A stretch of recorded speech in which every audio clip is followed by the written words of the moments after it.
everybody. So in this video about the BeamCase SFF system, I'm going to show you how the rear bracket has changed between version 4 and version 4.7. So in the main assembly video I'm still showing version 4, but at the time of release it's already changed to version 4.7, and I'm going to go over the details in this video. There are some minor details across the entire frame structure that I have adjusted, but really the most important changes are here on the rear O bracket. So here I have the BeamCase, the rear O bracket that's part of the BeamCase SFF system in the 3-slot variant, but that's not really the part we're talking about in this video.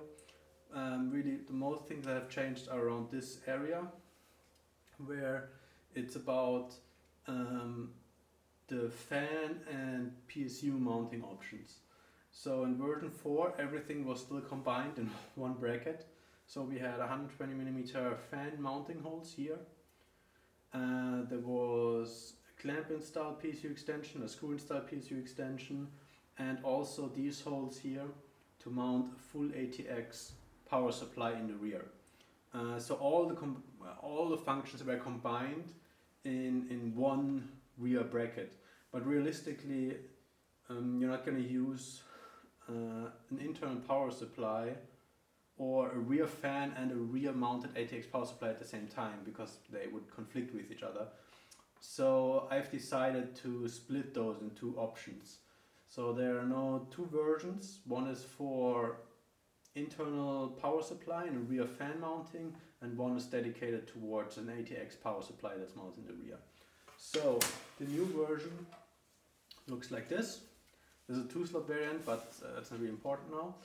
As you can see, I got rid of the ATX mounting holes, which are located here, and instead we have now a larger range of adjustment for the 120mm fan. I've added this X brace in the middle because that makes the whole back panel a lot stiffer, and it was kind of needed. Well, it wasn't drastically needed, but it makes a big difference and helps a lot with the strength of this whole bracket. Then at the top we have some minor adjustments to the mounting of the internal PSU extension, and we also have the screw-in type PSU extension. So in this bracket I have both of them integrated, but I would like to know that from you guys in the comments. Would you like to have just either one? Because obviously this maybe doesn't look as nice with this hole in here if it's not used. But and I can also position this here if I don't have to clamp and type.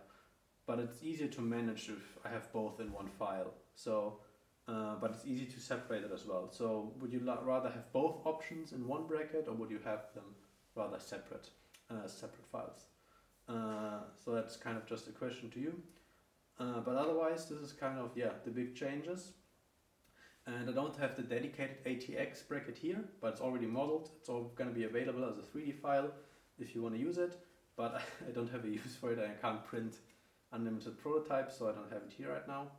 But so these are the two power supply extension mounting options. We have some range in terms of the 120mm fan and this X brace, and there's a lot of airflow obviously here to the back. And then we also have these holes here, here, and the top one here.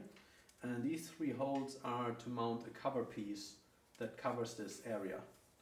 And that's optional, you don't have to do that. And also what these holes enable you to do is, if you want to mount a rear reservoir, that also enables you the option to 3D print an adapter, which then lies in here, and then you could mount something to that, or an external pump mount or anything like that.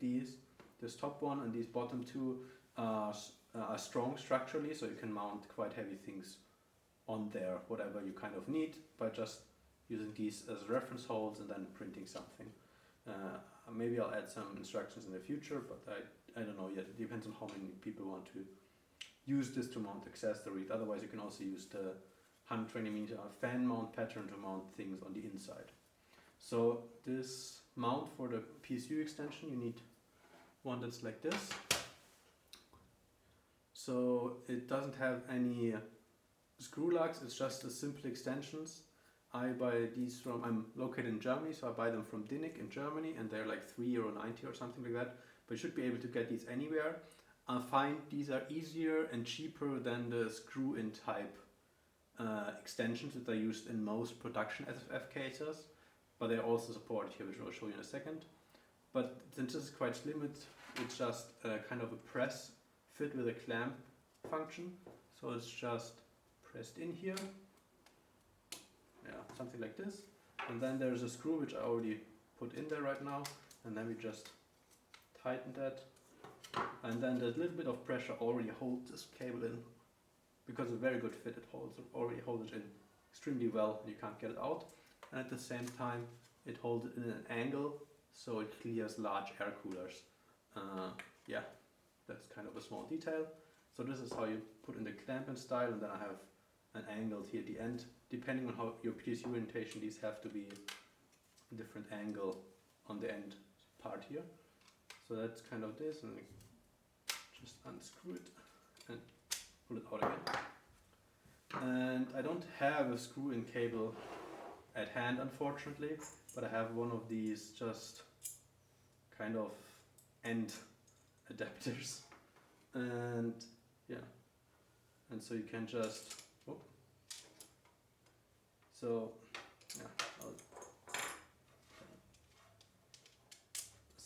in the back here there are nuts that are already inserted, so you just press them in after the print is done, and these then act as counter receivers for the screws that you're going to use here.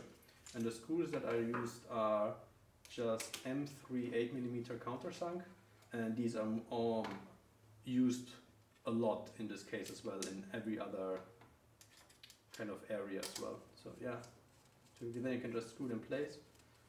And this pattern is standardized, so most of the like screw-in type cables will work. And then yeah, comes out in your back. This is not a cable, it's just a plug, so you can't see the rest, but you can mount it there. And you should probably get an angled one if you can, if you want to clear a large air cooler that's directly located here. But even then it might not be enough space. That's why this clamp-in option is a bit safer in terms of space for large air coolers. But you have both options in this bracket. There's also an option where you have a screw-in type here, but I'm not going to publish that yet, because it's another version to manage, and so I would rather keep it to less versions. That's easier to update them if they have to make changes. Yeah, but this is the screw-in type, and that's where it fits. And yeah, that's kind of it. What the big changes in version 4.7.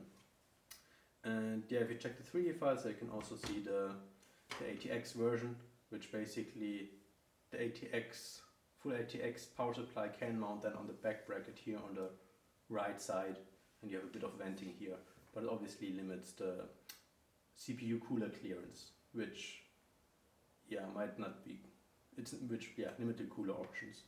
But that's kind of it with the changes. Here again, previous version, a lot more universal, a lot more holes, but this kind of minimizes everything, and you have this X-brace, which would interfere with the ATX power supply. That's why it's not in here anymore, for more strength. Yeah, but otherwise it's still the same as in the main assembly video. It's just these small changes and splitting it up into two versions. And mounted in a system, that's where it can look like this. You can see the X-brace, the cable mounted, and you can see the angle really helps kind of avoid a collision. It's still really tight, but you can avoid a collision with the NHD15 if you mount an angle like this. Yeah, that's it.